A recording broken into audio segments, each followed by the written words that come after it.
When we planned this night, it was to be in commemoration of the 50th anniversary of the Yom Kippur War. Of course, we had no idea just how poignantly the echoes of that war would be felt 50 years later, almost to the day. I can't think of a single individual I would rather hear from to help us understand the context of the current crisis and anticipate what happens next than Ambassador Dennis Ross, long one of my heroes for devoting so much of his life to peace in the land I love so dearly. Today, Ambassador Ross is the counselor and William Davidson Distinguished Fellow at the Washington Institute for Near East Peace Policy. He also teaches at Georgetown University's Center for Jewish Civilization. But for more than 12 years, Ambassador Ross played a leading role in shaping U.S. involvement in the Middle East peace process in both the Bush and Clinton administrations. He was instrumental in assisting Israelis and Palestinians to reach the 1995 interim agreement. He also successfully brokered the 1997 Hebron Accord, facilitated the 1994 Israel-Jordan Peace Treaty, and intensively worked to bring Israel and Syria together. Later, he served 2.5 years as Special Assistant to President Obama and as National Security Council Senior Director for the Central Region, spending the first 6 months of the administration as the Special Advisor on Iran to Secretary of State Hillary Clinton. Ambassador Ross was awarded the Presidential Medal for Distinguished Federal Civilian Service by President Clinton, and Secretaries Baker and Albright presented him with the State Department's highest awards. He is the author of 5 books on the peace process, the Middle East, and international relations, most recently, Be Strong and of Good Courage, How Israel's Most Important Leaders Shaped Its Destiny. He was awarded the 2015 National Jewish Book Award for Doomed to Succeed, the U.S.-Israel relationship from Truman to Obama, and he has published extensively on the former Soviet Union and arms control, which were among his areas of responsibility before his focus shifted to the Middle East. I do want to thank our member, Rick Solomon, for bringing the ambassador to us tonight. Now would you please join me in welcoming Ambassador Dennis Ross.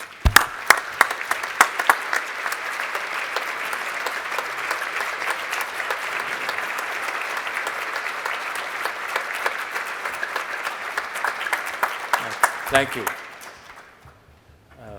I think it's fair to say that 50 years plus one day, nobody expected that we were going to see a replay of what we saw on October 6, 1973.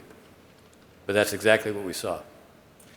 This was not a case of conventional armies attacking Israel.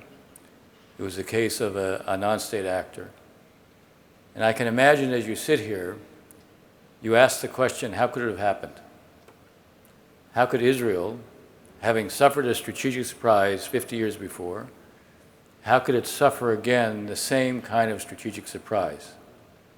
I want to explain why I think it happened. I want to explain the incomprehensible, why Hamas was doing what it did.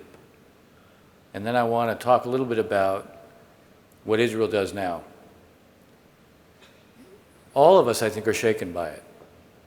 You know, this is a week where probably everybody here knows somebody who was affected by it. My son made Aliyah. I have 3 little grandsons who live in Tel Aviv. We talk every day now. It is impossible not to be preoccupied with what's happening there. So how did it happen? Like any strategic surprise, if you had all the facts that you needed to know, when you go back and review this, and there will be an investigation, this is not the time for recriminations, but there will be an investigation as to how this could happen. And in a nutshell, I would say the following. Like any case of strategic surprise, in any case, All the facts that you needed to know were there, but you didn't interpret them the way you should have. Why? Because you have assumptions, and the assumptions create a prism through which you interpret the facts. In the case of Israel's military and intelligence organizations, they came to have a view of Hamas, not a benign view of Hamas. They understood its ideology. They understood it is an organization of rejection. But they saw in Gaza a leadership of Hamas led by Yahya Sinwar, who seemed to pay somewhat greater attention to trying to keep at least a semblance of some kind of economic floor. Increasingly, Sinwar wanted Gazans to be able to work in Israel.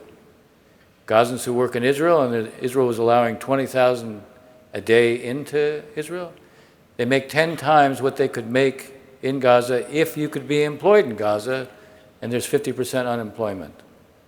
There was a sense that Sinwar was not giving up his ideology, but he had a sense of responsibility as it related to the day-to-day realities within Gaza. And there were other indicators that reinforced this. A couple of months ago, Israel, given the troubles and the violence and terror in the West Bank, was able to arrest, and actually it sought to arrest and ended up killing one of the leading operatives of Islamic Jihad in the West Bank. Islamic Jihad in Gaza then launched missiles into Israel. Israel then succeeded in killing two of the leading operatives within Islamic Jihad within Gaza, and for 5 days this battle went on.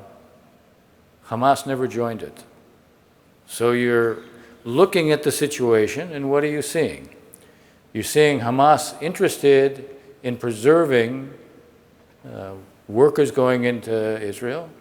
You're seeing Hamas not respond for 5 days when Israel is attacking Islamic Jihad targets in Gaza, and Hamas stands down. And then you see, in the last couple of weeks, one of the things that Hamas was doing, it was organizing demonstrations along the border, along the barrier, and this was interpreted as being a function of Qatar cutting off or greatly reducing the monies it was providing to Gaza. And this was Hamas's way of putting pressure on Qatar to make sure this didn't escalate. And at the same time, Hamas was asking for increasing the numbers of those who could work in Israel. What was this last couple of weeks? What was going on? Well, Hamas was actually creating a kind of rehearsing of what they were going to do. They used smoke grenades to go right up to the border, and they were obviously figuring out where was the best place to breach the border. But this was interpreted just like in 1973. In 1973, in the spring of 1973, Egypt ran very large exercises. Israel mobilized to respond. You know, and I'm going to get into this a little bit more in a minute, Israel has a small standing army. It is an army that is mobilized. It draws on its civilian base. And it costs money every time you mobilize. So in 1973, in October, when it looked like the same kind of exercises were being run, the decision was made, this is just an exercise. The Egyptians know they have no possibility of having a military option towards us. They aren't going to go to war. We don't need to mobilize. So they didn't mobilize. Here, this was a rehearsal just the same way, but it was read as this is just Hamas going through the motions, trying to affect Qatar, and it doesn't mean anything other than what we're seeing. So there was no reaction. You had a set of assumptions that didn't fit the reality of where Hamas was. There are a lot of people out there saying that Iran directed this. I will tell you, Iran certainly promoted it. Iran certainly provides the arms, provides the money, has provided training, has created the connections between Hamas and Hezbollah. But did they want this? I'm sure. Did they organize and direct it? No, and I'll tell you why. Israel has so penetrated Iran with its intelligence, so much so that it could literally go into the heart of Tehran and ferret out 55,000 documents, the nuclear archive within the heart of Iran, within the heart of Tehran, This is the kind of intelligence it has. It was able to go in and kill the leading nuclear scientist in Iran, someone who was constantly guarded. It was able to go in and kill the leader of the of the Revolutionary Guard, who has responsibility for overseas operations in Tehran. If there in fact had been an Iranian hand directing this, the Israelis would have picked up the indicators of it. They would have gotten signals of it. No, this was done by Hamas, but of course, the level of support that Iran gives Hamas is what makes this possible to begin with. So why did Hamas do it? They did it because it's who they are. Every time I hear people say, well, gee, if there was just a chance of peace right now, this wouldn't have happened. I mean, nobody spent more of his life trying to promote peace than I have, and I can tell you, in the 1990s, every single time we were making real progress, every single time we were getting close to an agreement, what did we face? We faced a bomb from Hamas. It isn't the absence of peace that motivated Hamas. It was, just like in the 1990s, the imagery that there was a real chance of a breakthrough between Saudi Arabia and Israel. And why would that be so significant? Because you take the custodian of the two holy mosques, the most important Sunni leader in the Sunni Muslim world. The Sunnis make up 85% of all Muslims, and they're in a process, by the words of the Crown Prince, saying we're getting closer to normalization every day. Here you begin to take the religious content out of the conflict because the custodian of the two holy mosques is making peace with the nation state of the Jewish people. That's huge psychologically, it's huge religiously, but it's also huge in another way. Hamas and Hezbollah and Iran are part of a network, basically, of those who have failed political systems. What does Iran succeed at? Iran succeeds at building drones, which they give to the Russians, building cruise missiles, ballistic missiles. What else do they succeed at? What do they export? They export failed states. Their own public is completely alienated from them. The public within Gaza is alienated from Hamas. There is go home and look up on YouTube something called Whispers in Gaza. This is an animated set of videos where people who live in Gaza, with their voices disguised, obviously, so they don't get killed in response, describing what life is like in Gaza. This got 750,000 views in Gaza. What does that tell you? Hamas doesn't serve the people of Gaza. Hamas serves an ideology of rejection. One of the reasons it is so important that Israel succeed in ensuring that Hamas is never again a threat to Israel is because Israel can't live with the reality of ISIS on its borders. Let's understand that. I'm going to repeat that. Israel can't live with ISIS on its borders. Would we? When people talk about what's going to happen as Israel goes in to Gaza, and it will be terrible. There will be a terrible toll that is taken. Palestinians are going to pay a price once again for what Hamas has done. But Israel's not responsible for that. Hamas is responsible for that. If we had ISIS on our borders, you'd know what we would do. When we went to destroy and defeat ISIS in Raqqa in Syria, in Mosul in Iraq, how did we do it? We unleashed what was an unbelievable, continuous, intense bombardment of the cities. We didn't go in on the ground because we had the Syrian Democratic Forces, mostly Kurdish, going on the ground. We provided all the air support. We're the ones who did all the air to ground. They're the ones who rooted them out. The cost when Israel does this is going to be very high, not just to Palestinians, but to the IDF as well. Israel isn't doing this because it wanted to do it. Since 2009, the Israelis basically had a posture. And the posture towards Gaza was one, okay, we know who Hamas is. We understand that. But you know what? We can manage this. The terminology is we mow the grass. Every couple years, we'll have a conflict with them because they're not going to change who they are. Every couple years, we'll have a conflict with them. But it's manageable. And the cost of that is much less than the cost of going back into Gaza. Israel withdrew from Gaza in 2005. You know what Hamas did when they withdrew? They kept attacking. First 6 months after Israel left, they were attacking the crossing points. The crossing points into Gaza from Israel, what did they provide? They provided food, water, all sorts of commodities. This was a kind of lifeline for Gaza. And Gazans could work in Israel. The crossing points were not a favor to Israel. They were for the well-being of Gaza. And what does Hamas do? They attack the crossing points. So Israel reduced the crossing points from 6 to 2. Who paid? Who suffered? People in Gaza. So Israel today understands what they tried to do. Withdrawing wasn't enough.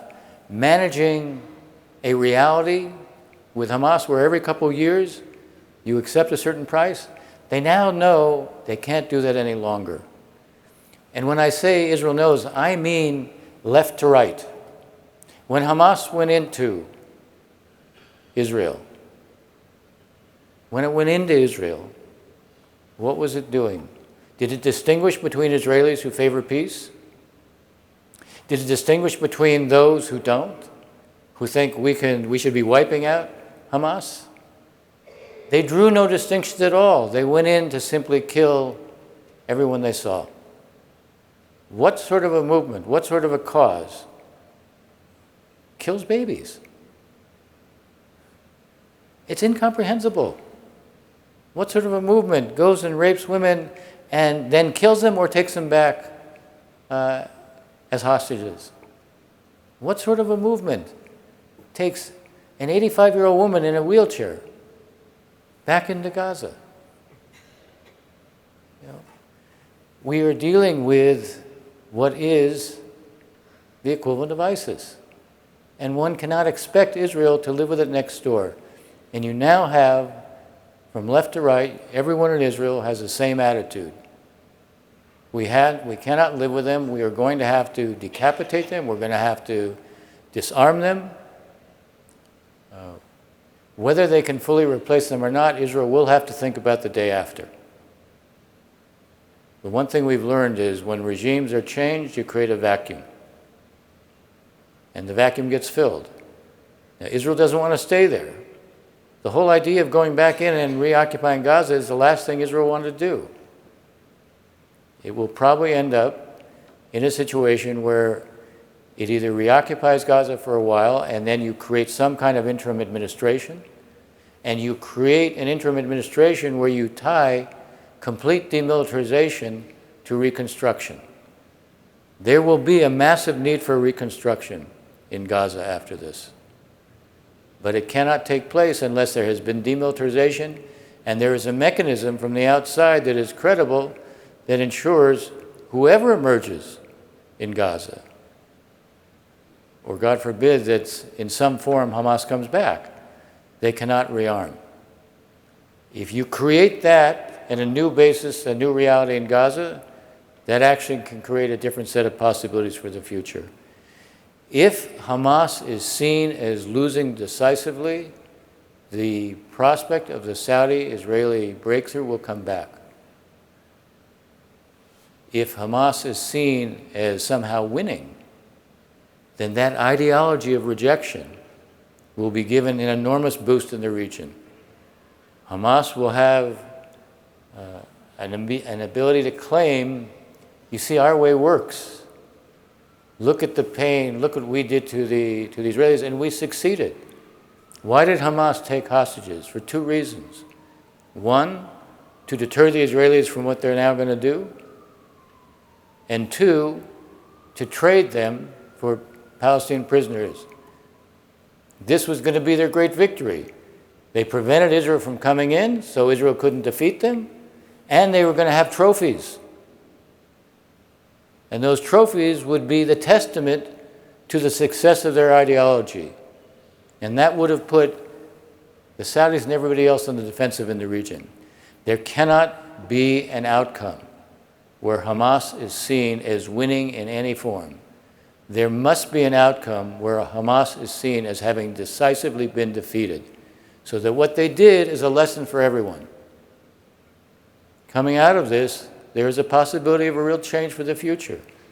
But we will have to endure the process, which will be a difficult one over the next few weeks for sure. And I haven't even said that there could be a northern front. There could be a northern front, which will make things much harder for Israel. Hezbollah has 150,000 rockets, 75,000 of them can reach through all of Israel and carry heavy payloads. 1,000 of them have precision guidance. If you end up with Hezbollah really coming in, this is a conflict that goes on for a couple of months at enormous cost. The net result will be the destruction of Gaza and Lebanon. No one can look at that and feel good about it. We have to remain focused on what is going on. We have to understand what is happening in Gaza. Rabbi, you said there will be a change in the attitudes. There will be. As the costs of this occur, as the images on social media of what happens within Gaza becomes more prominent. But we have to keep our eye on the ball. We have to frame the issues the right way. The first way to frame it is to say, no one would live with ISIS next door. The second way is to make it clear there has to be unconditional release of hostages. Keep repeating that. This is a way of reminding the world, look what Hamas has done.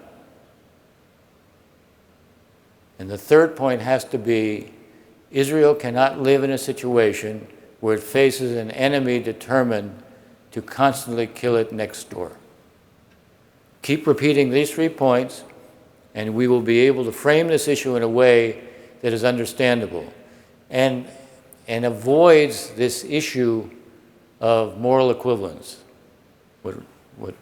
Rabbi, what you said about this is not retaliation. It is not retaliation.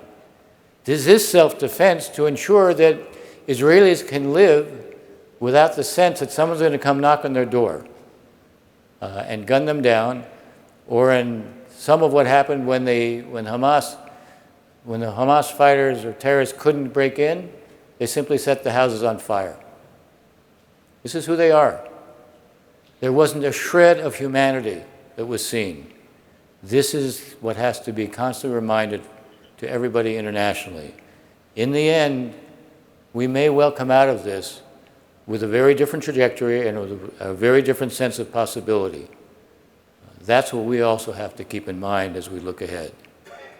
This is daunting. It is shattering in so many ways because the Israeli military was caught unprepared. It wasn't just an intelligence failure.